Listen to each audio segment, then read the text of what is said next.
Well, hello and welcome. My name is Burr Sutter, and we're going to spend the next 30 minutes together covering a lot of ground in a very short period of time. Please do note that you have access to the slide deck where you'll have access directly to the sources, including numerous links, free ebooks, and other resources like online tutorials and other deep dive content related to the things we'll talk about here. So if you think we're moving rather fast, it is because we are. We're going to be moving at lightning speed, but there's all sorts of great deep dive content for you, including other live presentations, live training systems, and other information that you can take advantage of. Now you're going to see a lot of great quotes from Bruce Lee throughout this presentation. In this case, you can see I'm kind of sitting on top of it. I can move out of the way here. But do not fear failure, because not failure, but low aim is the crime. In other words, we want you to go big. Go for it and see what happens, because if you do fail, that's okay. As a matter of fact, we call that a canary deployment at this point in time. But you'll see Bruce Lee throughout the presentation. And as a matter of fact, the reason I have Bruce Lee throughout this presentation is because I grew up as a little kid in the 70s in Alabama. I know I don't look like I'm from Alabama, and some of you are probably thinking you sound like you're from Alabama, but I did. I grew up in Alabama, and so my father decided to take me to the movies on a regular basis. Now, he probably shouldn't have taken me to the Bruce Lee movies, but he did, and I got a chance to see a lot of Kung Fu movies, and I still love Kung Fu movies to this day, and Bruce Lee, of course, is still a childhood hero of mine. So I did a presentation not too long ago, focused on Bruce Lee, and that's why we have it right here and now. All right, we're going to talk about what it means to be cloud native. We got the warrior part of it, that's the Bruce Lee part of it, but let's talk about cloud native. And you can see there's a ton of clouds around our ecosystem, whether it be Amazon, Azure, Google, those big ones you heard of, or maybe Alibaba over in Asia, or maybe a private cloud based on OpenShift or OpenStack and other technologies, or perhaps just simply IBM or Oracle. It doesn't really matter, but there's a ton of cloud providers, cloud architectures that are out there, and the CNCF, the Cloud Native Computing Foundation, is here to enable all of those ecosystem players to build better software around the Kubernetes standard. So this is a screenshot of the CNCF website. I encourage you to go there and explore it because there's a ton of great content there as well. But we're going to be talking about a lot of the highlights of the CNCF throughout this presentation. As a matter of fact, if you look at this landscape right now, I recognize you can't read it. There's a link again in the sources to the slides, but you will want to check out many of these things. We're going to talk about some of them now. So we're going to actually see some of these ancillary projects, complementary projects that basically augment and add on to Kubernetes, making it a full distributed computing platform that'll meet your needs for your microservices or your monolithic applications. Now, the 12 ways. So where does the 12 come from? We got the warrior thing, we got the CNCF thing, the cloud native thing. The 12 was simply an arbitrary number that I selected because I thought it sounded interesting. And of course, the ways of the warrior kind of appealed to me in my Kung Fu mindset. But there's actually several things here that are super important. We're going to talk about them very quickly. In the next few minutes, we're going to touch on every one of these things as fast as possibly can go. So just buckle up and be ready to go. Now, one thing you've seen in a lot of my presentations is this concept of being on a journey or the evolutionary process. And one of the things I love talking about is the fact that we need to be focused on DevOps, right? So Dev and Ops and all the other players within your enterprise IT infrastructure and within your software development ecosystem, including the line of business people, how do they all contribute, collaborate together, and build better software faster? And I always tell people this aspect of cultural change within your organization will have a greater impact than any of the technologies that I'm going to show you today, but I'll still show you a lot of technologies. Now we're going to talk about self-service, on-demand, elastic infrastructure. What this means is, how do you get access to resources when you need them? No longer should you be waiting on a virtual machine. You should not be filing tickets. You should not be waiting days to get access to a resource that you need, called a computer. If you're a computer professional, access to computers should be instantaneous. Kind of like if you're building a house. If you came to the job site, and your job was to put the roof on, and all they had was the roofing shingles and not the roofing nails, assuming that's the kind of roofing they put on in your part of the world, but can you do your job effectively if you don't have all the equipment you need? And they ask us as software professionals to do this all the time. File a ticket, wait days, get access to a computer. It makes no sense. So self-service and on-demand elastic infrastructure is super critical. Also think about your automation. Gone are the days when we used to feed DVDs and CDs into CD trays, and we should no longer even being wget download a zip anymore, an installation. We shouldn't even be doing a yum install or apt-get install at this point. We should have some form of Ansible playbook or some chef recipes or some form of scripting that automates all of that installation and of course gives us that infrastructure as code experience.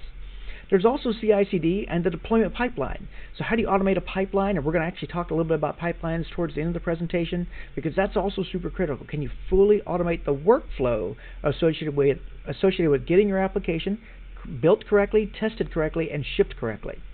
Then there's the concept of advanced deployment techniques. And as you improve along these elements, by the way, hopefully it makes sense that you're going to go ever faster. You're going to build better software faster. So if you can do a blue-green deployment, you're safer now deploying potentially erroneous code in production. If you can do a canary deployment, then you're really well protected should something move too fast to production. And then, of course, you too can be like Bruce and build, cool microservices. I like that up there, right? So there's Bruce up there for me. So I love this concept of the evolutionary cycle so much. You might have seen a presentation from me called Teaching Elephants. I did this as a keynote presentation at DevNexus several years ago, and there's links to recordings of it within the slide deck. So again, make sure you get access to the slides, and you'll see that. But I love this concept of that cloud-native warrior, and I even did one for Wonder Woman. If you remember when the movie came out, it was awesome, and I thought, again, the warrior really appeals to me there. So I'm not going to debate with you who is the better Wonder Woman, Linda Carter or Gal Gadot. We'll leave that for another day. But it was a great movie, and I love that concept of that warrior appeal. We're here to win, in our case, to build better software faster. All right, now, all these concepts are throwing at you very fast. You have to adopt what is useful, but reject what is useless. Simply apply what works best for you and your organization. I get a ton of questions from people who are always saying, but Burr, in my company, you don't understand. The guy I work for, that pointy-haired boss from Dilbert, he doesn't go for any of this fancy newfangled stuff. I appreciate that. You work in a big bank, you work in big government, you work in big travel, big insurance, big something, and there's always that first line of defense of managers who don't want to do too much of this fancy newfangled stuff. I understand, and that's simply something we can't overcome in this short presentation that we have time together. But if you reach out to me, I have some ideas I can probably provide to you in real time. Okay? Now, there's a lot of cool demonstrations that I have throughout this presentation, but for the sake of time, I've recorded them and they're available to you. Again, if you have access to the sources, to this deck, you will have this demonstration. You can watch it on your own. In this case, we actually have a single application workload deployed across 3 major cloud providers, running in Ohio and Amazon, running in London in the case of Azure, and Sydney, Australia in the case of Google, and we burst an application. So we overload the application in Amazon, and it bursts out, dynamically scales out to Azure and then Google and along the way. It's a really great little demonstration. I encourage you to go watch that on your own. Now let's talk a little bit about Kubernetes at a high level. Hopefully you guys have an understanding of this technology, because it's insanely popular at this point. It's as critical to your learning curve and your success as a professional as Linux is at this point. But it has this basic architecture. It has a concept of a master node, and the master node typically always comes in 3, because you need 3 for etcd. etcd needs 3 for high availability.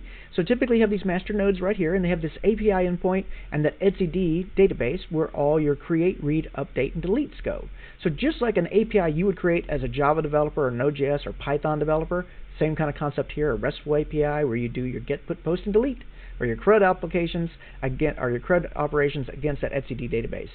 Once your artifact is stored in that database, there's schedulers and controllers that kick in, take over, and then make it so. It takes your declaration. I want this deployment of a Spring Boot application. I want this deployment of a Tomcat application. I want this deployment of a MySQL or a stateful set of a MySQL. I want a Kafka.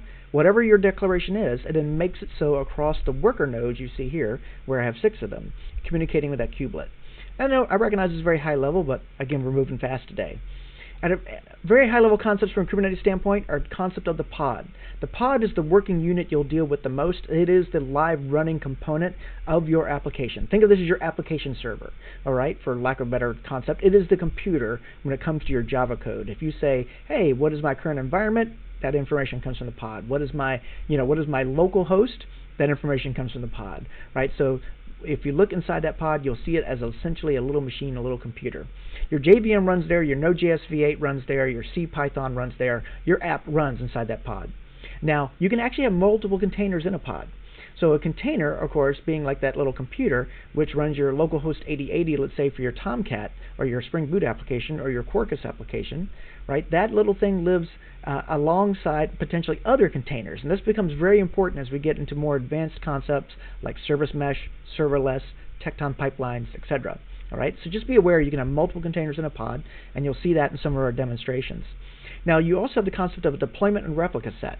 So the pod, being that little computer running your application, then has this replica set and a deployment which kind of govern it, manage it.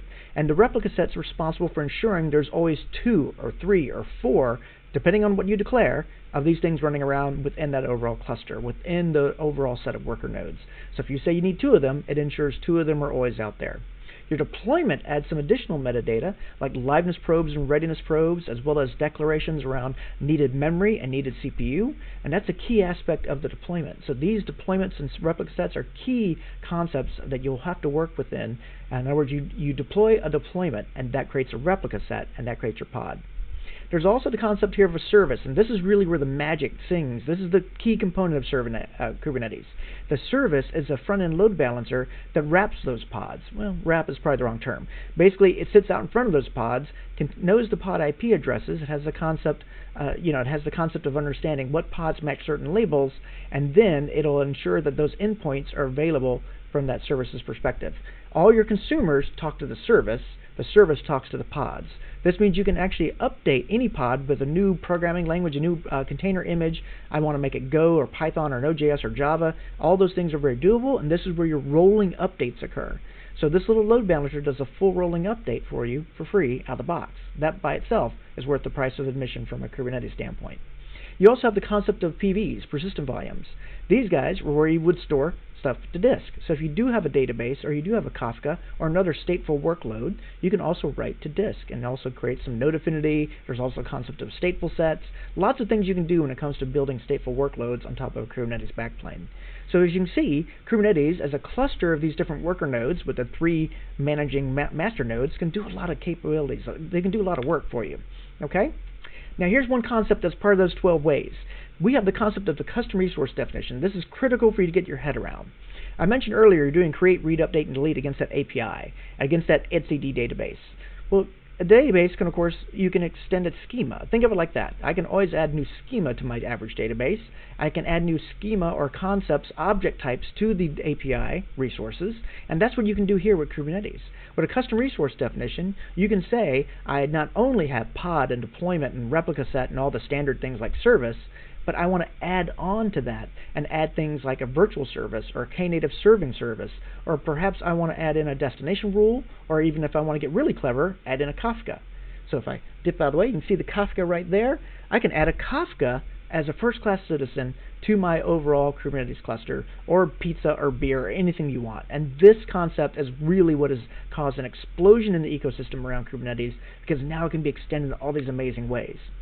So how do you know what's happened to your Kubernetes cluster? If you get your hands on one, what's going on there? You can basically use these commands, kube control get CRDs, to figure out what extensions have been added. And this can be a very powerful concept because you won't necessarily know what your cluster is capable of. You can go check out things for Tekton and Kafka and other aspects of that.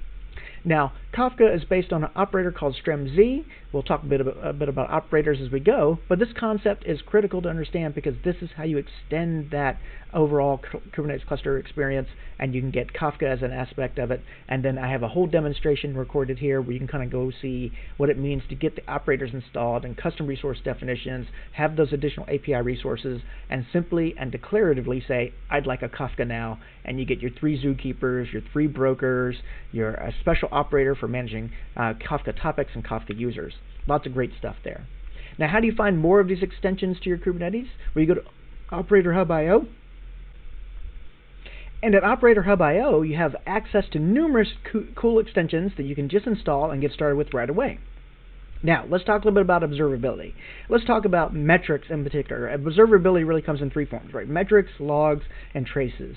In the case of metrics, you have Prometheus and Grafana, and in our case at OpenShift, we have those pre-integrated out of the box, but that's how you primarily capture all the metrics, not only from your Kubernetes cluster, but potentially from your application workloads as well. And use Grafana to basically visualize that and look at that in a dashboard form. There's a new project called Thanos, which is a high availability Prometheus, a high availability Prometheus, and a lot of people are using that now. There's also EFK, and my ordering here is a little bit backwards because you really actually have fluentd as the log capturing the logs off all those different nodes, and then Elasticsearch is the place that drops those logs, so it gives you the data storage as well as the search engine, and then Kibana as the way to visualize it. So EFK, it should be FEK, but I'm not sure why it came out that way. In any case, those things are often pre-integrated with your Kubernetes cluster and as a primary way to capture logs. There's also the concept of Jaeger and Kiali. So Kiali is actually a project that we, as Red Hat, have contributed to the Istio project, the Istio upstream, and it's a way to visualize and see traces within the Istio service mesh, but Jaeger is the primary tool people are using at this point for managing traces at scale across the ecosystem. Here's a nice little animated GIF, kind of walking you through Kiali and giving you a little feel for how this thing works. So if you actually watch this little GIF, you'll notice it's kind of going through the process of showing you customer preference recommendation. You can see the transactions flowing through there, and also you can see that we caused an error, or there's an error in the version 2 of that recommendation. What's cool about Istio, it'll fail over automatically to version 1, so your users do not see an outage, even though we are kind of monitoring that outage right here in this animated GIF. Again, there's a demonstration recorded that walks you through this in great detail, and I encourage you to check that out. Now, here's another great Bruce Lee quote. "Those who are unaware they are walking in darkness will never seek the light." This is critical. So I love that quote when it comes from an observability standpoint. Do check out Kiali and check out those demos you will see in the sources to this deck. Okay, now let's talk about your application. Historically, we always thought of an application as one big old monolithic thing. If you come from the Java ecosystem, and many of you do, right, we did this J2E thing where we had an ear file, and we packed war files in the ear, and then jar files into wars, and then we had an ear with wars and jars, and all this crazy stuff packed into this one big monolithic deployment, and we deployed that baby every 3 months, every 6 months, every 9 months, and sometimes every 18 to 24 months. I've actually met people who deploy only once every 18 to 24 months. But we could deploy it, and we knew what we were doing with it. And it was easy for us because we at least had the workflow, that nice traditional waterfall workflow. We did our analysis, we did our design, we did our coding, you know, we aligned all our coding tasks, and we did our job, and we cranked it out. Okay? That was the old way. So let's talk about kind of what's happening in the new world. Now we're looking at our application as a series of components, a series of modules, if you will. And we're kind of starting to think about how we break down that application into a series of microservices. This means the application fades away, and then we spread it out across a network. As you can see right here, we have a network of different components being spread out. And that means we have connectivity issues across these different microservices. And this can be kind of mind-blowing for a lot of people, right? We have all these different components in the system, and then of course we're going to go out there and add their own databases, because that's what microservices do. Everyone has their own database, and we can see that this gets pretty complicated really fast. As a matter of fact, when we used to have the J2E monolith, we just had that single portal where you came in through one user interface, and that was the only entry point. One level of SSO to get into the portal, and then access to all that application logic running in that big old ear file. But now we have all these different APIs, different entry points that allow you to get into the system. And of course there's different teams with their different pipelines, all basically updating these different components in real time. So you can see the complexity has really risen. And why does all this complexity happen? Is because of the Microservices Principles.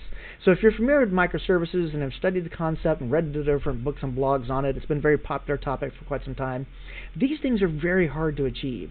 But if you wish to achieve them because you wish to deploy ever faster, then you're going to need something like a Kubernetes to help you support that sort of architecture and all that infrastructure. If you just have a single monolithic application, let's just make this very clear. If you just have a single big old application, it is easy to deploy that on a reoccurring basis at your 3-month or 6-month interval or your 8-month interval, whatever it might be. You deploy that as you always have done and ignore all this Kubernetes and fancy stuff I'm showing you today. However, if you're now living in a world where you have numerous applications, maybe microservices, maybe some other form of architectural component, but just lots of apps that have to get deployed, each with just different teams, deploying them at different intervals, and there's some connectivity amongst them.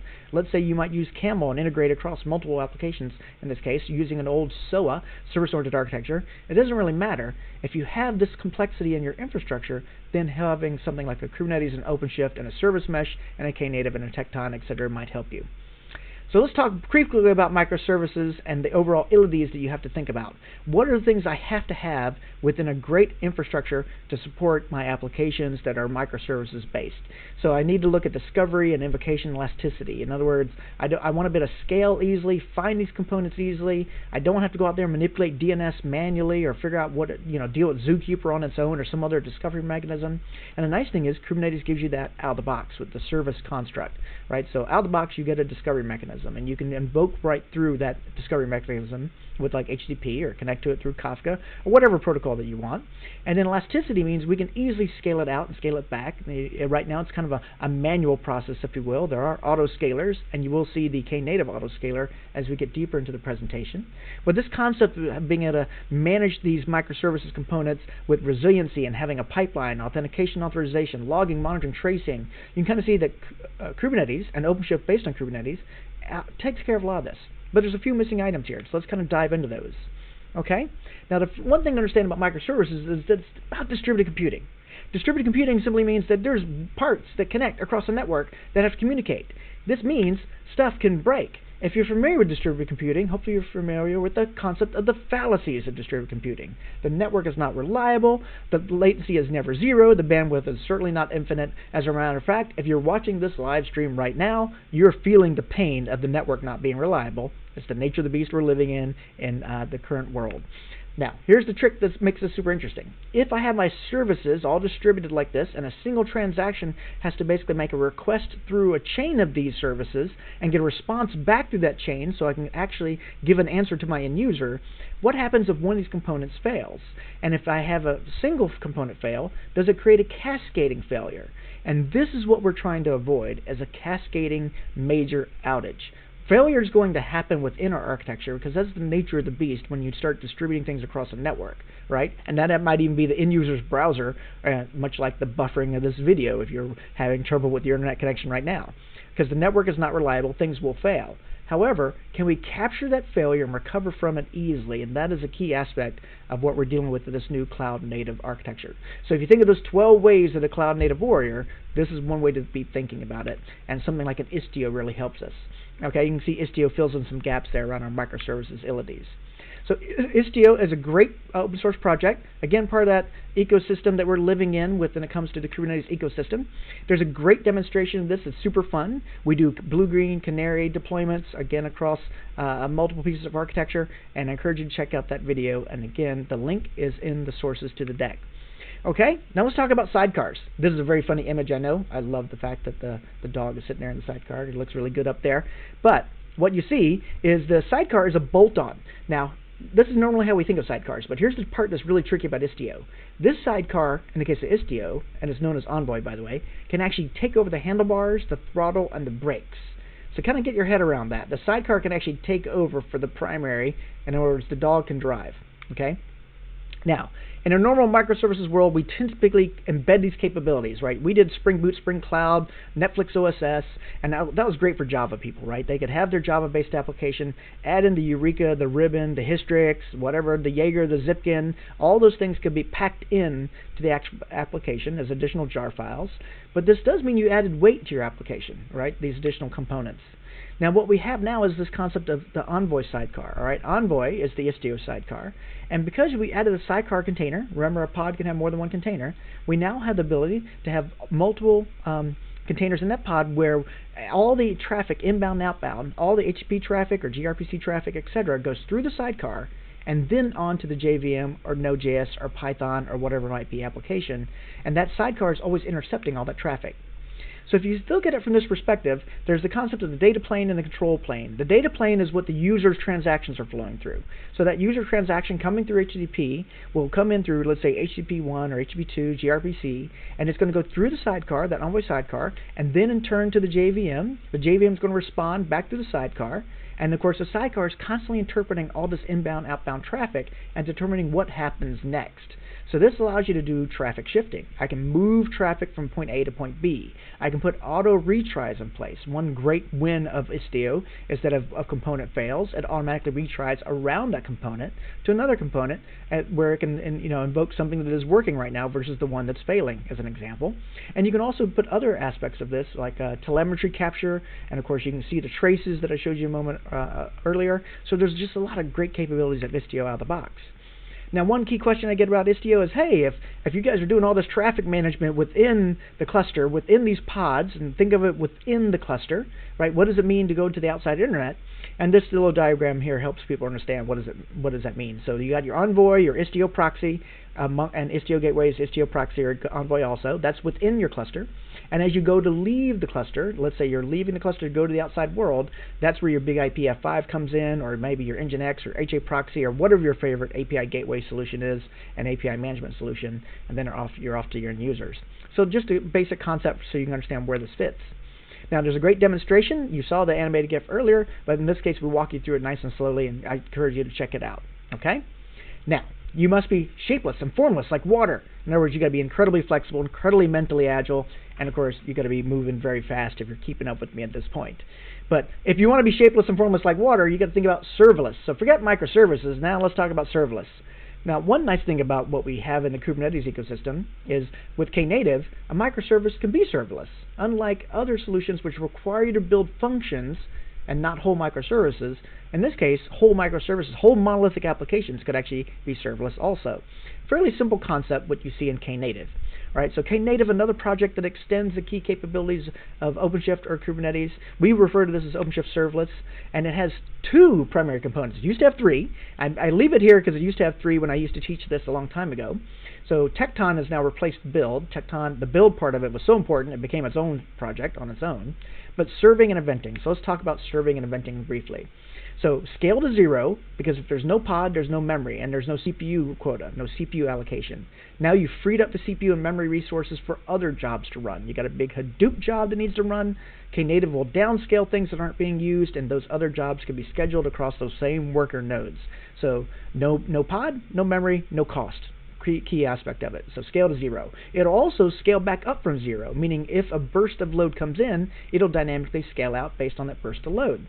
In that original demonstration across the hybrid cloud, where we burst from Cloud 1 to Cloud 2 to Cloud 3, that's also using Knative to do that dynamic burst of load, inbound load, and then scale up resources, in that case across multiple cloud providers across the globe. And in the case of the demonstration you'll see here, it's basically just dynamically scaling up based on other types of load, HTTP, etc. So bunch of little things you can do here, including the Knative eventing component. But serving is a key element to understand. Now, one thing to understand about it is when you get your CRDs against your cluster, there's Knative specific extensions. So most of the things you've seen today from me are extensions known as custom resource definitions. That's how you get the additional API resources. That's how you get that additional schema. That's how you can apply that new object type. Okay, so if you actually look at the Autoscaler that's built into Knative, as I mentioned, it scales to 0 and scales up from 0. You can actually change the parameters of when it upscales, when it downscales, why it scales to a more concurrent number of pods. So you can actually change these parameters. And by default, the container concurrency is 100.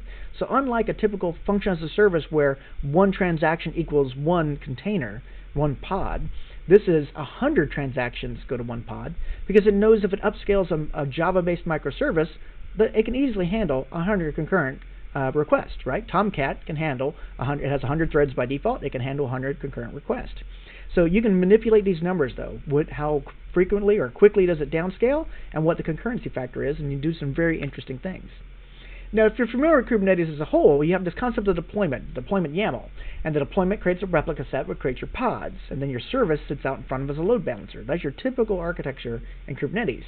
But what we see happening with Knative serving, and I can dip out of the way a little bit, so there's my pods, replica set, my deployments, and the service, of course, right over here.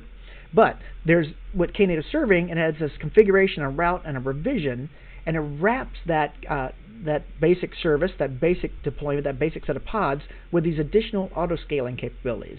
So it's going to intercept the load coming in, see that there are no pods active, and dynamically upscale based on that. Again, a fun demonstration of this where we actually demonstrate Node.js and Python, Node.js and Java and Spring Boot. So Quarkus, Spring Boot, Node.js, I'll give you the punchline right away. Quarkus is smaller and faster than Node.js to dynamically autoscale, because Quarkus, though it's a Java-based application, compiles to native and is incredibly small. That's why I call it the supersonic subatomic Java. And I encourage you to check it out. And again, you have access to all these demonstrations when you have access to the sources. Now, Knative eventing is also kind of part of that Knative ecosystem. Knative serving works off HTTP. Knative eventing bridges things to HTTP. So in other words, I can take Kafka messages and bridge them to HTTP transactions, so I get the dynamic autoscaling based on Kafka messages or other types of sources that are coming into our system. And in this case, you can see here, there's other aspects of Knative eventing that is incredibly powerful. There's the concept of the source and the sink. There's the concept of the broker being the sink with multiple subscriptions going out to multiple endpoints or multiple Knative autoscaling endpoints. So there's a lot of capability that's moving into the Knative ecosystem, including the concept of workflow or orchestration and how these things can be brought together to build out a nice dynamic event-driven architecture where maybe Kafka is your backbone as opposed to HTTP. A bunch of available sources here. You can see GitHub, WebSockets, AWS QS, Apache Kafka, and Camel can all trigger these different types of Knative autoscaling events, autoscaling services. And in the case of Red Hat, we work on Kafka and Camel, and you can see those by going kubectl API resources and look for that API group, services Knative Dev. Again, remember when I said you install those CRDs, those operators, they extend your schema, and we saw that in the demonstration if you watched it a few minutes ago.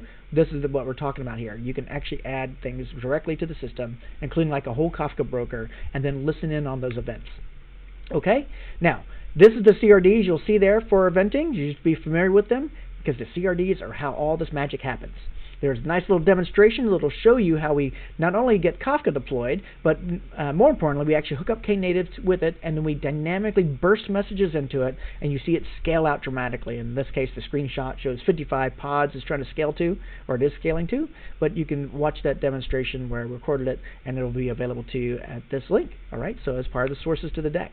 Now we're almost done. I know I've been moving fast, but the demos hopefully move a little bit more slowly, and maybe you can pause them and play them at your own speed. But Tekton is the other aspect of Knative that I mentioned earlier. I mentioned that Knative build was gone, it became Tekton. Well, it's so important of an idea, that concept of building an image in cluster, because this is critical to understand. If I need to build a container image, so normally you would do a Docker build, right? If you're a developer, you do Docker build, -t, name of the tag, the image name, and dot, right, where your Docker file is. That will give you a container image, and you can Docker push that out to your registry like Quay.io or Docker.io, and then of course you can consume that in your Kubernetes cluster, anywhere your Kubernetes cluster might be, as long as it has access to the internet. But in this case with Tekton, we can build in cluster. We're going to build the image in the cluster instead of having a developer build it on their laptop.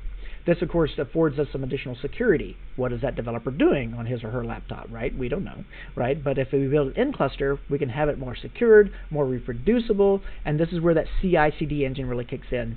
So the concept of Tekton gives us pipelines and tasks as first-class objects.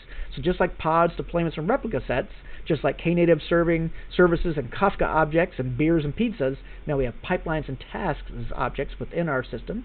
And we can deploy pipeline, where a pipeline is essentially a metadata model around multiple tasks. The task has steps, like like do a git clone, do a maven build, do a build, right? Build is a tool for building in cluster. And then, of course, that will produce the containers and active running pods.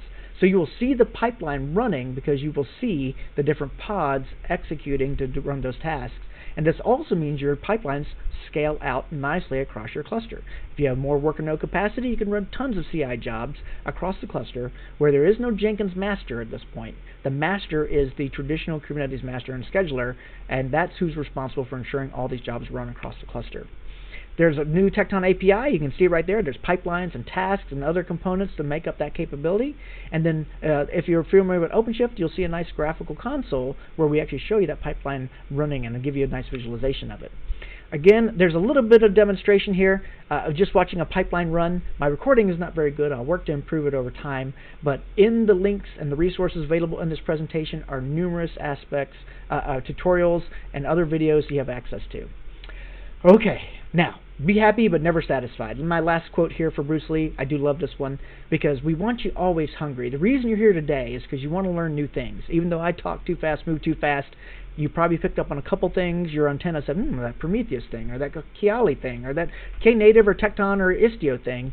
Hopefully you'll check out some of these things, and if you do, you can join us at DevNation. This is where at Red Hat we put on regular events where we train you on these different topics, where we Kubernetes, Istio, Knative, Quarkus, Kafka, all the things we talked about here. You can see our upcoming schedule, and you can see the links right there.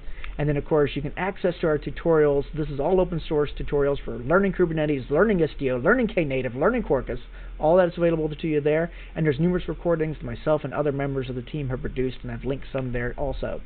Some free ebooks are also available to you. As you can get, if you wanted to learn more about Istio, feel free to go access that book and download it. Or maybe if you're interested in Knative, we have a nice Knative cookbook there. Kubernetes Patterns is a fantastic book if you're interested in learning more about Kubernetes from a more abstract and pattern-based perspective. And if you have a need to actually migrate to microservices and you really want to go from the monolith to microservices, then the database will be one of those things that really get you. And we have a whole nice recipe book here of key tips and techniques for managing your databases in a microservices world by Ed Sinaga from our team here at Red Hat. You can also find me at O'Reilly, where you can find other aspects of training where I walk through these things, the same concepts you heard today, but in 9 hours instead of 30 minutes. Okay? And also there's some recorded content, 6-7 hours of recorded content available to you that's out there. All of that is available to you. And again, the sources to this presentation are at bit.ly 12ways cloud. You should have saw that in the lower left-hand corner with my Twitter handle. bit.ly 12ways cloud will get you access to all these links, all those demos. And if you have questions, I would love to hear them. You can hit me up on Twitter, send emails to me, find me all over the internet, and I'd happily answer your questions. I receive numerous questions all the time. I want to thank you for your time today, and I hope you enjoyed this session. And I recognize I went super fast, but hopefully it was kind of fast and fun, and you had some really, you got some insights there. Thank you so much.